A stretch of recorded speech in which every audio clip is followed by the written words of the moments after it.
नमस्कार दोस्तों, चलिए जानते हैं बिहार की 25 बड़ी खबर पर। उससे पहले अगर आप भी बिहार की छोटी बड़ी खबरों से अवगत रहना चाहते हैं तो BR न्यूज चैनल को सब्सक्राइब जरूर कर लें और प्लीज वीडियो को एक लाइक करें। तो चलिए नजर डालते हैं खबरों पर। बिहार में आयुष्मान कार्ड बनाने का विशेष अभियान शुरू। जी हां दोस्तों, बिहार में 20 नवंबर से आयुष्मान भारत कार्ड बनाने का विशेष अभियान शुरू हो चुका है। राज्य सरकार का लक्ष्य 50 लाख कार्ड बनाना है। इस अभियान के तहत जन वितरण प्रणाली दुकानों पर शिविर आयोजित किए जा रहे हैं, जहां ग्राम स्तरीय उद्यमी VLE के माध्यम से कार्ड बनवाए जा रहे हैं। 70 वर्ष या उससे अधिक उम्र के वरिष्ठ नागरिकों के लिए पंचायत, सरकार भवन, प्रखंड कार्यालयों आदि पर डेडिकेटेड काउंटरों पर कार्ड बनाए जा रहे हैं। इस शिविर का आयोजन 10 दिसंबर तक भागलपुर जिले में भी किया जाएगा। बिहार में कर्मचारियों और पेंशनर्स को मिलेगा 3% DA का एरियर। जी हां दोस्तों, बिहार सरकार ने 14 नवंबर को महंगाई भत्ते में 3% की बढ़ोतरी की घोषणा की, जिससे सरकारी कर्मचारियों और पेंशनर्स को 53% महंगाई भत्ता मिलेगा। यह बढ़ोतरी 1 जुलाई से प्रभावी है, लेकिन एरियर का भुगतान जनवरी में किया जाएगा। 10 लाख सरकारी कर्मचारियों और 4 लाख पेंशनर्स को एरियर मिलेगा, जो दिसंबर की सैलरी में ऐड किया जाएगा। इसके अलावा IT प्रबंधक और सहायक कर्मचारियों को समूह स्वास्थ्य बीमा का भी लाभ मिलेगा। बिहार एडमिनिस्ट्रेटिव सुधार मिशन ने इस योजना के तहत प्रस्ताव मांगे हैं। बिहार के सरकारी स्कूल 1 दिसंबर से 9:30 बजे खुलेंगे। जी हां दोस्तों, बिहार सरकार ने आगामी 1 दिसंबर से सभी सरकारी स्कूलों के नए टाइम टेबल का ऐलान किया है। अब राज्य के सभी सरकारी स्कूल सुबह 9:30 बजे से खुलेंगे। इस शेड्यूल के अनुसार 9:30 बजे से 10 बजे तक प्रार्थना होगी। फिर पहली कक्षा 10 बजे से 10:40 तक चलेगी। दूसरे कक्षा का समय 10:40 से 11:20 तक होगा। इसके बाद अन्य कक्षाएं निर्धारित समय पर संचालित होंगी। लंच ब्रेक 12 बजे से 12:40 तक होगा और स्कूलों की छुट्टी 4 बजे होगी। बिहार में 6199 योजनाओं का उद्घाटन, 8558 करोड़ रुपए का निवेश। जी हां दोस्तों, बिहार मुख्यमंत्री नीतीश कुमार 22 नवंबर को 8558 करोड़ रुपए की लागत से 6199 योजनाओं का उद्घाटन और कार्यारंभ करेंगे। इसमें 2974 किलोमीटर लंबी 1773 ग्रामीण पथों और 36 पुलों का उद्घाटन किया जाएगा, जिन पर 23,44,000 करोड़ रुपए खर्च हुए हैं। इसके अलावा 7493 किलोमीटर लंबी 35,200 ग्रामीण पथों और 140 पुलों का कार्य शुरू होगा, जिन पर 6,510 करोड़ रुपए खर्च होंगे। इन योजनाओं का उद्देश्य राज्य के ग्रामीण इलाकों में आवागमन, व्यापार और शिक्षा को बढ़ावा देना है और पटना पहुंचने का समय घटाना है।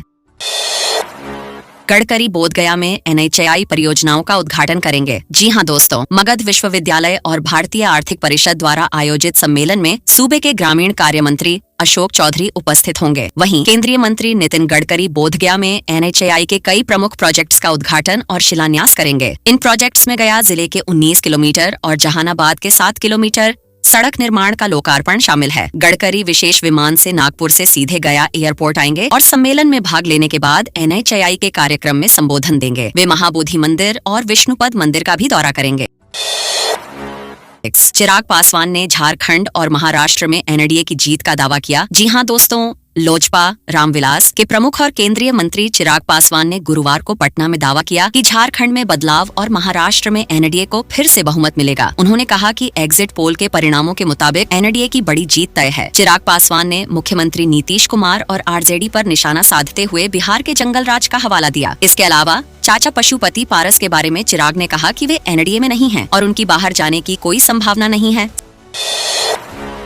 समस्तीपुर में 700 बुजुर्गों के लिए आयुष्मान कार्ड बनाने की शुरुआत। जी हां दोस्तों, समस्तीपुर जिले में 700 साल से अधिक उम्र के बुजुर्गों के लिए आयुष्मान कार्ड बनाने का काम शुरू हो गया है। Civil surgeon doctor SK Chaudhary ने बताया कि इस योजना को 10 दिसंबर तक पूरा करने की डेडलाइन निर्धारित की गई है। राज्य सरकार ने आदेश दिया है कि सभी बुजुर्गों के कार्ड बनेंगे, चाहे वे किसी भी जाति या वर्ग से हों। इससे जिले के 15 लाख बुजुर्गों को 5 लाख रुपए तक का मुफ्त इलाज मिलेगा। 20 नवंबर से कार्ड बनाने की प्रक्रिया शुरू हो चुकी है। पप्पू यादव पर 1993 मामले में गैर जमानती वारंट, गिरफ्तारी आदेश। जी हां दोस्तों, 8 नवंबर 1993 को मोहम्मदाबाद थाने में पप्पू यादव और उमेश पासवान के खिलाफ चुनावी शांति भंग करने के आरोप में मुकदमा दर्ज हुआ था। मामले में 31 जुलाई 2023 को सभी आरोपियों को दोष मुक्त कर दिया गया, लेकिन अभियोजन ने जिला जज की अदालत में अपील की। 22 अक्टूबर 2023 को पप्पू यादव और अन्य 10 आरोपियों के खिलाफ गैर जमानती वारंट जारी किया गया, लेकिन सांसद अब तक अदालत में हाजिर नहीं हुए। अदालत ने उनकी गिरफ्तारी का आदेश दिया और थाना प्रभारी को स्पष्टीकरण देने का निर्देश दिया। अगली सुनवाई 21 नवंबर 2024 को होगी। बिहार सरकार ड्रोन से पराली जलाने पर रखेगी नजर, कदम उठाया। जी हां दोस्तों, बिहार सरकार ने बढ़ते वायु प्रदूषण को देखते हुए पराली जलाने की घटनाओं पर नजर रखने के लिए ड्रोन का इस्तेमाल करने का निर्णय लिया है। पहले उत्पाद विभाग ड्रोन से अवैध शराब तस्करी पर निगरानी रखता था। अब धान की कटाई के बाद पराली जलाने पर ध्यान दिया जाएगा। इसके लिए सरकार ने सख्त कदम उठाए हैं, क्योंकि पटना और हाजीपुर जैसे शहरों में वायु गुणवत्ता सूचकांक AQI खतरनाक स्तर पर पहुंच चुका है, जो स्वास्थ्य के लिए नुकसानदेह है। सरकार का उद्देश्य पराली जलाने को नियंत्रित करना है। मुख्यमंत्री ने पटना में शिक्षकों को नियुक्ति पत्र प्रदान किया। जी हां दोस्तों, पटना में आयोजित मुख्य समारोह में मुख्यमंत्री नीतीश कुमार ने शिक्षकों को सरकारी शिक्षक के रूप में नियुक्ति पत्र प्रदान किया। इस अवसर पर उप मुख्यमंत्री सम्राट चौधरी, जल संसाधन मंत्री विजय कुमार चौधरी, ऊर्जा मंत्री विजेंद्र प्रसाद यादव और शिक्षा मंत्री सुनील कुमार भी उपस्थित थे। मुख्यमंत्री ने कहा कि राज्य के विकास के लिए शिक्षकों की नियुक्ति प्राथमिकता है। उन्होंने शिक्षकों से सक्षमता परीक्षा में भाग लेने की अपील की। 2 लाख से अधिक शिक्षकों की नियुक्ति प्रक्रिया पूरी हो चुकी है और 38,900 नए शिक्षक जल्द नियुक्ति पत्र प्राप्त करेंगे। की निगरानी के लिए ड्रोन का उपयोग। जी हां दोस्तों, बिहार में अब पराली जलाने की घटनाओं पर ड्रोन की मदद से निगरानी रखी जाएगी। मद्य निषेध एवं उत्पाद विभाग फिलहाल अवैध शराब की तस्करी पर नजर रखने के लिए ड्रोन का उपयोग करता है। अधिकारियों ने बताया कि राज्य में पराली जलाने की घटनाएं कम हैं, लेकिन धान की कटाई के दौरान यह बढ़ सकती हैं। वायु गुणवत्ता सूचकांक AQI खराब होने के कारण प्रदूषण पर कड़ी नजर रखी जा रही है। कृषि मंत्री मंगल पांडे ने पराली जलाने की घटनाओं को रोकने के लिए जागरूकता अभियान और त्वरित कार्रवाई का निर्देश दिया। जिलाधिकारी ने सदर अस्पताल का निरीक्षण, दिए कई निर्देश। जी हां दोस्तों, जिलाधिकारी प्रशांत कुमार CH ने सदर अस्पताल का निरीक्षण किया और OPD में मरीजों की भीड़ देखकर रजिस्ट्रेशन काउंटर पर जांच की। उन्होंने डॉक्टरों की उपस्थिति और सेवाओं का जायजा लिया, साथ ही दवाओं की उपलब्धता और रखरखाव बेहतर बनाने का निर्देश दिया। उन्होंने डॉक्टरों और कर्मचारियों को समय पर ड्यूटी पर रहने, मरीजों को सम्मानपूर्वक सेवा देने और दवाओं की उपलब्धता। बिहार मंत्री का फर्जी व्हाट्सएप अकाउंट, साइबर ठगी का प्रयास। जी हां दोस्तों, बिहार की परिवहन मंत्री शीला कुमारी का फर्जी व्हाट्सएप अकाउंट साइबर ठगों ने बना लिया है। शातिरों ने मंत्री की तस्वीर का उपयोग करते हुए सरकारी अधिकारियों से ठगी करने का प्रयास किया। मंत्री के आप्त सचिव ने साइबर थाना में केस दर्ज कराया है। यह मामला बिहार के चर्चित अधिकारियों और सियासी दिग्गजों को निशाना बनाने वाले साइबर ठगों के गिरोह से जुड़ा हुआ है। इससे पहले सारण जिले के SP का भी फेक अकाउंट बन चुका था। पुलिस मामले की जांच कर रही है और लोगों को सतर्क रहने की सलाह दी जा रही है। मुख्यमंत्री ने नियोजित शिक्षकों की सरकारी नियुक्ति की प्रक्रिया की शुरुआत। जी हां दोस्तों, बिहार के मुख्यमंत्री नीतीश कुमार ने बुधवार को शिक्षकों के नियुक्ति वितरण समारोह को संबोधित करते हुए कहा कि वर्ष 2006 से 7 से पंचायतों के माध्यम से नियोजित शिक्षकों की नियुक्ति की गई थी। उन्होंने बताया कि 2023 में 28,000 नियोजित शिक्षक सरकारी शिक्षक बने और बचे हुए शिक्षकों के लिए 5 अवसरों के साथ परीक्षा आयोजित की जाएगी। मुख्यमंत्री ने राज्य में शिक्षा और स्वास्थ्य के क्षेत्र में किए गए सुधारों की भी जानकारी दी, जिसमें लड़कियों के लिए कई योजनाओं की शुरुआत की गई। इस अवसर पर उप मुख्यमंत्री, शिक्षा मंत्री और अन्य अधिकारी भी उपस्थित थे। पप्पू यादव ने धमकियों को लेकर किया DGP और हाई कोर्ट में शिकायत। जी हां दोस्तों, पप्पू यादव ने सोशल मीडिया पर धमकियों को लेकर प्रतिक्रिया दी है और कहा कि मानसिक रूप से परेशान किया जा रहा है। धमकी देने वालों से मैदान में आकर बात करने की चुनौती दी। उन्होंने दावा किया कि महेश पांडे का लॉरेंस बिश्नोई गैंग से संबंध है और इसके पीछे कौन है, इसकी जांच होनी चाहिए। पप्पू यादव ने सुरक्षा व्यवस्था पर भी सवाल उठाया, जबकि उनके घर और कार्यालय में सुरक्षा खड़ी कर दी गई है। उन्हें U कैटेगरी सुरक्षा मिली हुई है और पूर्णिया पुलिस भी अतिरिक्त सुरक्षा प्रदान कर रही है। बिहार के थर्मल पावर प्लांट्स में FGD सिस्टम की आवश्यकता। जी हां दोस्तों, बिहार के 6 प्रमुख थर्मल पावर प्लांट से हर साल 181 किलोटन सल्फर डाइऑक्साइड उत्सर्जित होता है, जो पूरे वर्ष प्रदूषण फैलाते हैं। रिपोर्ट में चिंता जताई गई है कि इन प्लांट्स में flue gas desulphurisation FGD system नहीं है, जो सल्फर डाइऑक्साइड उत्सर्जन को 62% तक कम कर सकता है। FGD सिस्टम लागू होने से स्वास्थ्य और पर्यावरण पर सकारात्मक असर पड़ेगा। CRIA ने FGD सिस्टम लागू करने की समय सीमा तय करने और दंडात्मक कार्रवाई की सिफारिश की है। इससे प्रदूषण और स्वास्थ्य समस्याओं को कम किया जा सकता है। बिहार में 39 परियोजनाओं पर गंगा स्वच्छता के लिए काम जारी। जी हां दोस्तों, बिहार में गंगा स्वच्छता के लिए 39 परियोजनाओं पर काम चल रहा है, जिसमें 14 सीवरेज ट्रीटमेंट प्लांट SADP और 23 इंटरसेप्शन एंड डाइवर्जन IND योजनाएं शामिल हैं। नगर विकास मंत्री नितिन नवीन ने कहा कि दाऊदनगर, मोतिहारी, जमुई और अन्य शहरों में IND और STP निर्माण कार्य शुरू हो चुका है। पटना के 6 STP में से 4 पूरा हो चुके हैं। STP से नालों का गंदा पानी शुद्ध करके उपयोग किया जाएगा, जिससे गंगा की सफाई में मदद मिलेगी। गोवा में IFFI 2024 में बिहार मंडप का उद्घाटन, फिल्म उद्योग को बढ़ावा। जी हां दोस्तों, गोवा में आयोजित अंतर्राष्ट्रीय फिल्म महोत्सव IFFI के 55वें संस्करण में बिहार मंडप का उद्घाटन उप मुख्यमंत्री सुशील कुमार सिन्हा ने किया। उन्होंने कहा कि राज्य सरकार की बिहार फिल्म प्रोत्साहन नीति से फिल्म निर्माण उद्योग को बढ़ावा मिलेगा, रोजगार सृजन होगा और राज्य की छवि बदलेगी।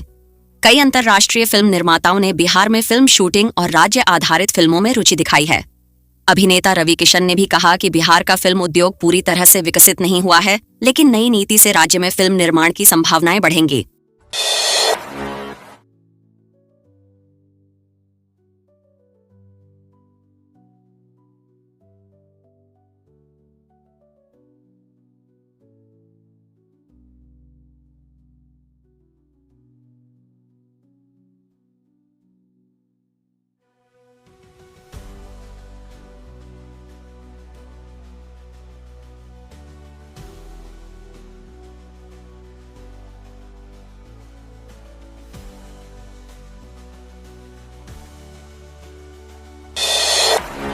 नीतीश के सामने सम्राट चौधरी का बयान, सियासत गरमाई।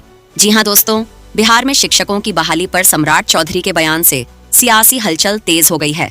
उन्होंने कहा कि 2005 से 2020 तक शिक्षकों की बहाली में क्वांटिटी पर जोर था, लेकिन अब क्वालिटी पर ध्यान दिया जा रहा है। ये टिप्पणी उन्होंने नीतीश कुमार की मौजूदगी में की, जहां विशिष्ट शिक्षकों को नियुक्ति पत्र दिए जा रहे थे। चौधरी ने अप्रत्यक्ष रूप से नीतीश के शासनकाल की आलोचना कर दी। बीजेपी और JDU के रिश्तों पर इस बयान के बाद सवाल उठने लगे हैं। बयान से राजनीतिक गलियारों में बहस का नया दौर शुरू हो गया है।